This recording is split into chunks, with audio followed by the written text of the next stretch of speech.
NBC 10 News starts now. And the Kansas City Chiefs have won Super Bowl 57. The chance to bring home a second Super Bowl championship in 5 years crushed. The last 2 minutes were painful. I'm really disappointed. We battled hard all season long. It's just a big upset, man. A nearly undefeated season dimmed by 60 minutes of slipping. You'll see players having a hard time keeping their footing. Questionable calls. James Bradbury, they're going to say he grabs him. He's got his left hand on his back. I don't know. And simply a team that just played better. They won at the end of the day. They were the better team. You either win or you learn.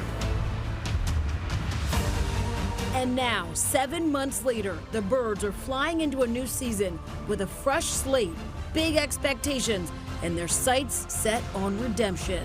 The same thing remains. The only direction is to rise, and that's a mentality that I have, and I think this team has. And they're coming back with a vengeance, and anything less than a Lombardi trophy, unacceptable. Those else matter, but today, you conquer the moment. You take advantage of the moment. Today is the day that Birds fans have been waiting for since January 29th. The Eagles play tonight in Philadelphia for their first home game of the season. Good morning, everyone. I'm Keith Jones. I'm Erin Coleman, and NBC 10's Lucy Bustamante is in the studio covering the news of the day. Hey, Lucy. Hey, good morning, guys. So excited to see what you have in store for us out there. So many special guests, too.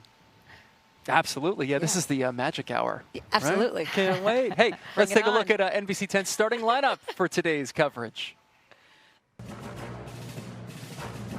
Keith Jones, Villanova University. Let's go, Nova. Erin Coleman, Brown University. Bill Henley, California State University, Chico. Brenna White, High Point University. Matt DeLucia, LaSalle University.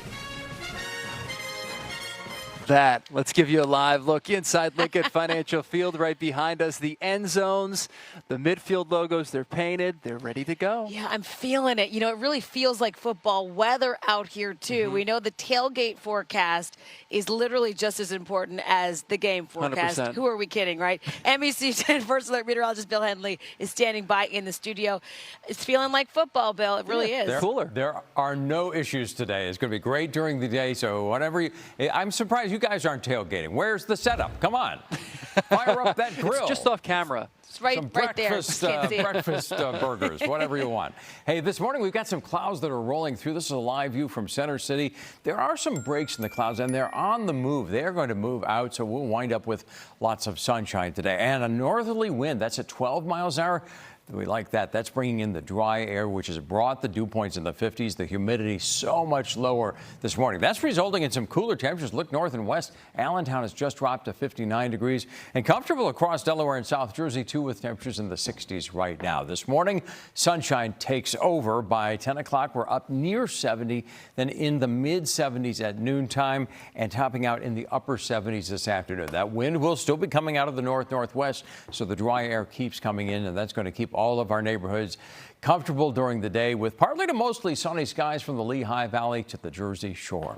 When I come back in a few minutes, I'll break it down hour by hour. Got your neighborhood forecast for the Pennsylvania suburbs and South Jersey. Aaron? All right, we'll see in just a bit. Bill, thanks for that. Well, the day has finally come. It is here, everyone. 7 long months we've waited. And now Eagles football, it is back in Philadelphia. That's right. In just a matter of hours, South Philly will be a madhouse. The players will be fouled up to finally play back at home on that field. NBC 10's Matt DeLucia is here in South Philly. Let's talk about some home turf. We're 3 homegrown people right here. We know what it's like to be in that building. Nothing like it. Oh, nothing. Nothing at all. I mean, this is going to be a great night for all the fans, for the team, but also for some former players as well. We're talking about former Eagles safety and Super Bowl champion Malcolm Jenkins. He is going to be an honorary captain tonight, so that'll be fun to watch. And the team might actually need him to suit up because we are missing a few of the starters. Last year's home opener, once again, was also against the Vikings. The Eagles beat them 24-7. Darius Slay did a great job covering maybe the best receiver in the NFL, Justin Jefferson. He held him to just 1 catch, and Slay had 2 interceptions while he was on Justin. Here are Slay and Justin Jefferson on this rematch. I'm sure he probably watched film. He corrected himself. He watched my film. He got better probably this all season. I'll try to do my best to get better as well. So, it's just competitive nature. We have some things we got to get back on them on. You know, just having the loss last year is definitely, you know, some tension going into the game. Tension indeed, and the Eagles are favored to win tonight, surely with the help of the crowd here tonight. We like tension, right? Makes for a better environment. Yes, that's right. Be a good game. They're going to be watching. People are going to be watching that matchup. There's no Slay question about it. and Jefferson. Especially after Slay got the best of them last time. Oh yeah. Let's do it again. Let's do it again. Play it back. All right, Matt. Thanks. Eagles fans got an early start, getting pumped up for the game. NBC 10 and NBC Sports Philadelphia hosted a pep rally at the Comcast Center Plaza in Center City yesterday. Eagles legend Ron Jaworski was there signing autographs, and the fans showed their Eagles spirit. We also asked fans of the city about their prediction for the season. 13 wins, which is a couple less than last year, but they have a much tougher schedule this year, and also they're going to be a target because they were the beast of the East last year. I think the Eagles are going to go all the way to the Super Bowl. There we go. We like that. Eagles are 1-0-2 heading into tonight's game. That win, though, did not come easy. No, yeah, the Birds, as you know, had a 16-point lead heading into the second quarter Sunday against the Patriots, but it slowly started to slip away. The Pats, they could have scored a winning touchdown in the fourth if it weren't for the Eagles challenging a catch. The one that you see right there. It was that close. It was, inches. A toe. The Birds go on to win this 25-20. Yeah, the win is a win, though, right? You move on to the next week. Some key players got pretty banged up, unfortunately. We know Reed Blankenship, James Bradbury, Kenny Gainwell, they've all been ruled out for tonight's game. Fletcher Cox is also questionable to be able to anchor that defensive line right there. Hey, our coverage has been anchored here by some special guests already. Eagles cheerleaders and some pep band members. That's right. This is what it's all about down here in South Philadelphia. We are bringing it. Look at that. I like that. Yeah, this is good. Why don't we do this every day? I know. Come on. I mean, you know, just add a grill, some more fans, and the party started at 6 a.m. Lucy's got the right idea. We're just getting started, too. We're going to be on TV, of course, until 7 a.m., but we've got important news to get to, and that's why Lucy Bustamante's there, anchoring our coverage from the studio. Hey, Luce. Hey, Luce. Hey, you guys. Such a great day today. Thank you so much. Yes, we do have a lot to tell you about this morning, though, because after 2 long and frustrating weeks, the dangerous killer who escaped Chester County Prison is now off the street. We were live on the air when Danilo Cavalcante was taken into custody, bloody and wearing stolen clothing. 2 weeks ago, Cavalcante crab walked up the walls of the Chester County Prison to escape. And since then, he has changed his appearance, stolen guns, cars, kept an entire community on edge. NBC 10's Randy Gyllenhaal live in Skip-Pack Township, Montgomery County, with where that investigation stands. Randy.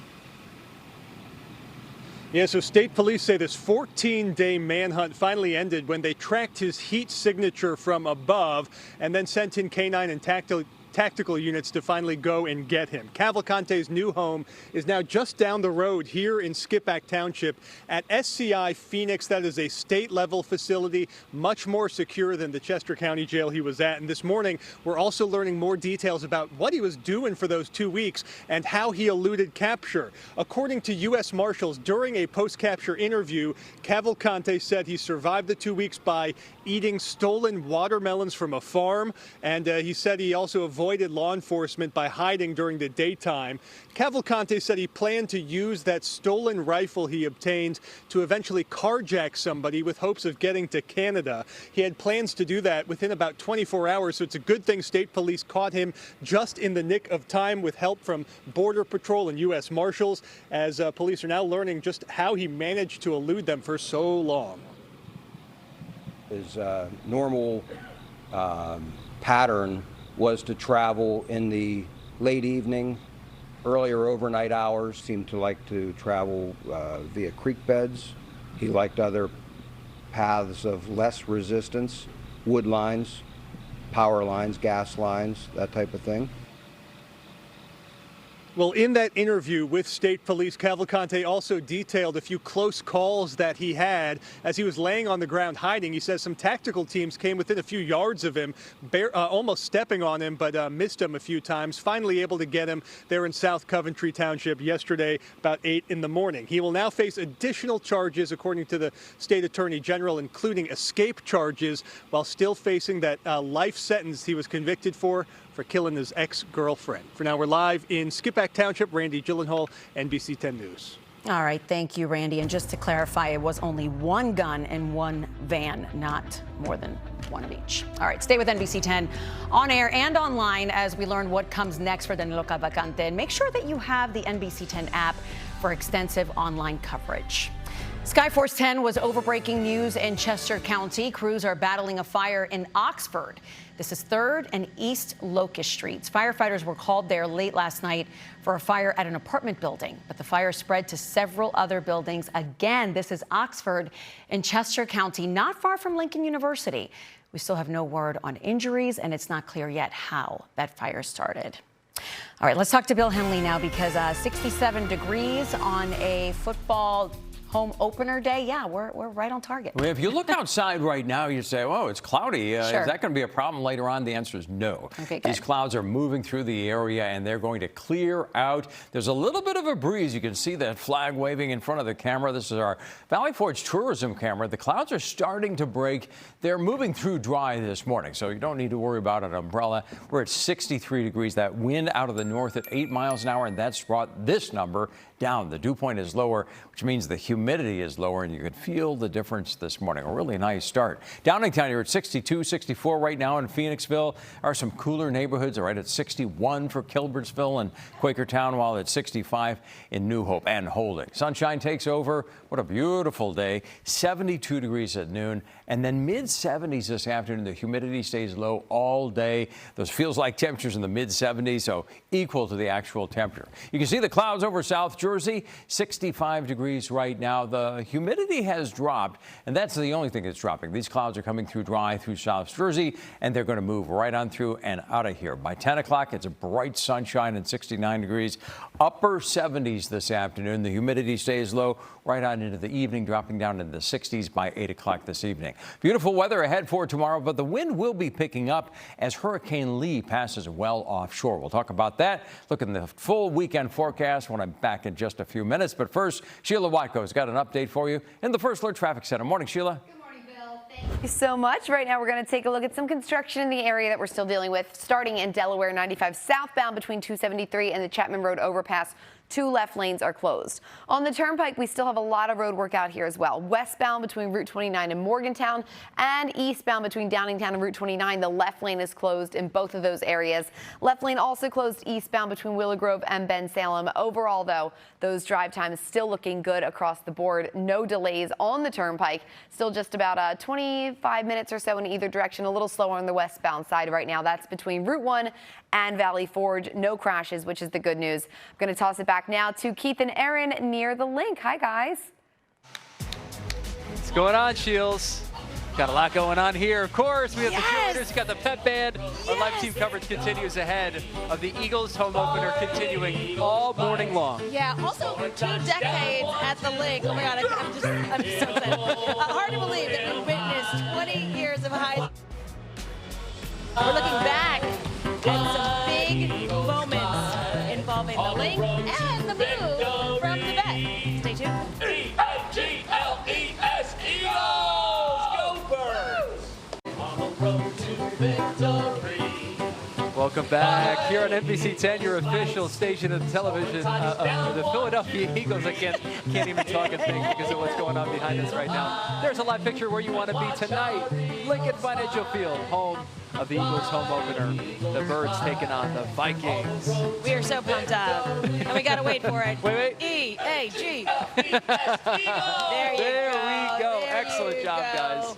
All right, there's also a special anniversary this year. Can you believe it has been 20 years, 2 decades since the Eagles moved out of the vet and into the link? It's the craziest thing if I you think about know. it, right? It's like we grew up going to games and watching games at the vet, and now we're so used to the link. NBC 10's Matt DeLucia looks back on 2 decades of real grass and no 700 level. 20 years ago, gas was around $1.70, the Philly mayor was John Street, Andy Reid was still here, and the Eagles moved from this... The vet was crazy. ...to this. I can't believe it's 20 years. From the guys who worked there... For me, yeah, it's a second home. ...to those who played there. I could see the joy on all my teammates' faces. The moments have piled up. And one of the things that Jeffrey Lurie really wanted to do when he bought the team was get them a stadium that was their stadium. And spared no expense. I think it's kind of unique in its architecture in that 2/3 of the seats are on the sidelines. When you're down in the lower seats, you're really close to the field. I mean, the game is just really right in your lap. And that's a closeness that they certainly didn't have at the Vet. Yes, that old home may elicit a warm and fuzzy feeling like that of AstroTurf, but the class came with grass. I think when you look at the Eagles' record at Lincoln Financial Field, you'll see very much in the 60 percentile plus winning percentage, and that's a credit to the energy that the fans bring. I've always believed that it's not just the football team that creates that home field advantage. No, it's the rest of the flock that makes it rock. The Link officially opened August 3rd, 2003, but the first game, it wasn't with the Birds. No, the first game with the Eagles, that happened on August 22nd. And the first regular season game was September 8th. And they played terrible, and they got shut out by Tampa Bay. And everybody kind of wondered, well, gee, maybe we should go back. That wasn't going to happen. This place is home, the nest, if you will, and for at least one person, a place of rest. I have buried somebody's ashes in the end zone, south end zone, years ago, and that fan has brought us great luck. Luck at the Link. There are so many different memories I could pull. A lot's happened there. There's a lot of history crammed into those 20 years. The time has really flown. Just like these birds. Matt DeLucia, NBC 10 News. Think about all the success this team has had since moving over into the Link, too. It was not bad luck. Maybe initially in that first game it was, but I just can't believe ever it's been since, 20 years. That's crazy. I You know. It makes know? us feel old. It does make us feel old. I still remember sitting second level at that Link. And, Yeah, at the Vet. Oh, my right? gosh. Or the Vet, right, All right, exactly. let's send it over to Lucy Bustamante in the studio with more on our top stories of the day. Hey, Lucy. Hey, Luce. I just want to put it on the record that Aaron Coleman brought back the Kelly Green before the Eagles brought back the Kelly Green. So, you know. Thank you, Lucy. OG action. Thank you. Taking it way back. All right, you guys, let's talk about the weather because it is such a beautiful forecast today. The weather finally matches the season, as in football season. Yeah.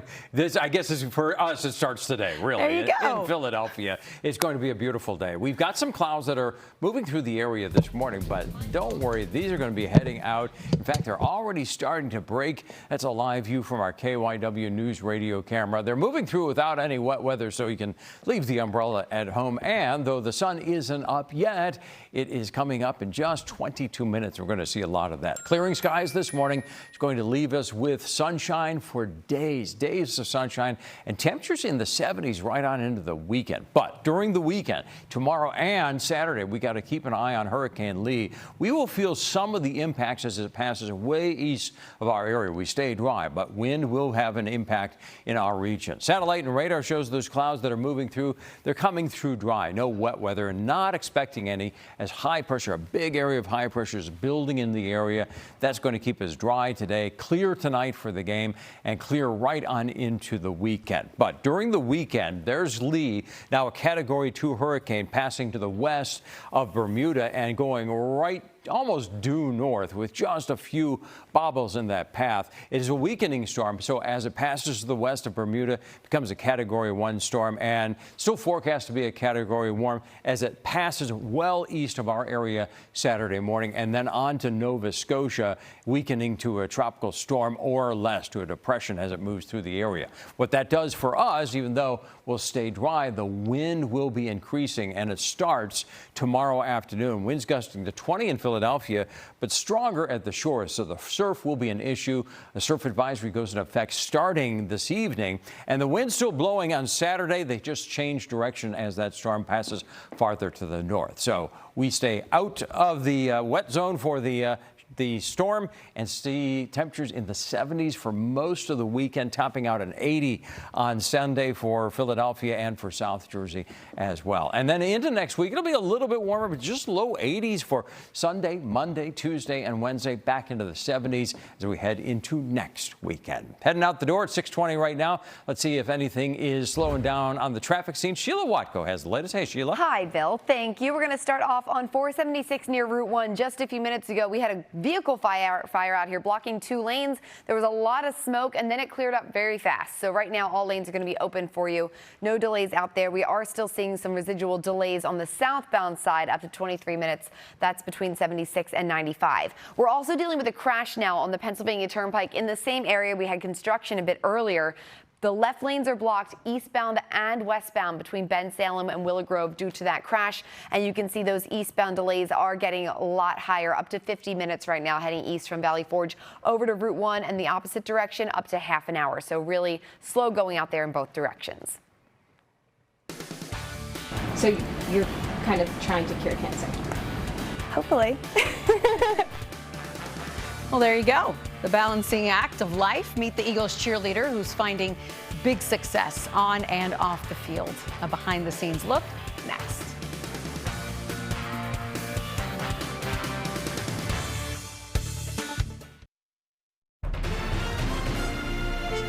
This is NBC 10 News.